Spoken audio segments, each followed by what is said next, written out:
Hi everyone, today I'm going to talk about ISO 45001. What is ISO 45001? It is an international standard for implementing occupational health and safety management system.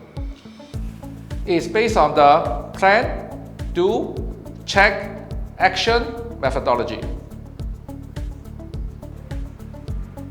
How does this work? Plan. By analyzing the risks and opportunities, we can set our occupational health and safety objectives and plan to achieve them. Do. Implement the risk control measures with resources given by the management. Check. Evaluate the system by monitoring the process, conduct internal audit and management review. And lastly, action, that is to continuously improve the occupational health and safety management system. Let me share with you the 7 significant factors of the ISO 45001. 1. Context of the organization. We must be aware of the context of the organization so that we can plan for the control measures. These factors are external parties. Who are the external parties? They can be the government agencies. What do they need or expect? The organization comply with the regulations. Internal parties. Who are the internal parties? These can be the workers. What do they need? They need better pay and safe work environment. Scope of works. What does the organization do? If they are the contractor, they involve in construction works. If they are the logistics companies, they involve in warehouse operation. By understanding the context of organization, we can have a comprehensive safety management system. 2. Leadership. The top management to show their leadership by stating their commitment in the occupational and health safety policy. The policy should include 1. Eliminate hazard and reduce risk. It is always best to eliminate all the hazards. However, if this is impossible, we will try to minimize the risk. 2. Comply with the legal and other requirements. We have to comply with the safety laws, otherwise we will get into trouble. 3.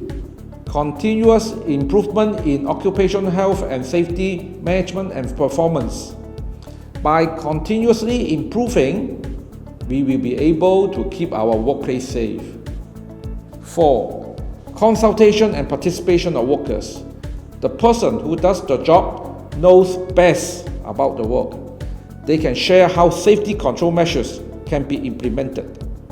To ensure the effectiveness of the policy, we should get feedback from the relevant parties, such as workers and subcontractors. Workers should be consulted about the safety matters by giving suggestions during the safety committee meeting or safety suggestion schemes. Everyone should know their safety roles and responsibilities. Next, planning. When planning, we should consider these factors: social, cultural, technological, and economical environment, occupational health and safety legal requirement, scope of the occupational health and safety management system, and different types of expectation of the customers. The organization conducts risk and opportunities analysis using matrix methods, SWOT analysis.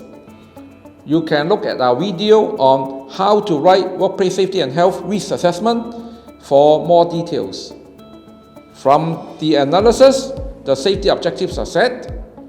It should follow the SMART guideline: specific, measurable, achievable, relevant, and time-bound. 4. Support. For the program to be successful, the management must provide resources by having a safety budget or provide training to staff. Occupational health and safety information are communicated through safety induction training, toolbox meetings, or posters. 5. Operation.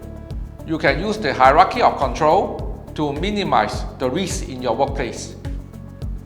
Elimination being the most effective and PPE least effective. Let me share with you with some examples. Elimination. The organization will try to eliminate all hazards such as removing all sharp objects in the workplace. Substitution. They can use substitution method like replacing a solvent-based paint with a water-based paint. Engineering control. They can install safety guards for machines. Administrative controls. Implement permit to work and safety training for staff. And lastly, PPE, personal protective equipment, such as issuing safety shoes and safety helmets. The emergency response team is also set up to deal with emergency, such as fire emergency, chemical spill response, terrorist attack response, and fire drill should be conducted every 6 months. 6. Performance evaluation.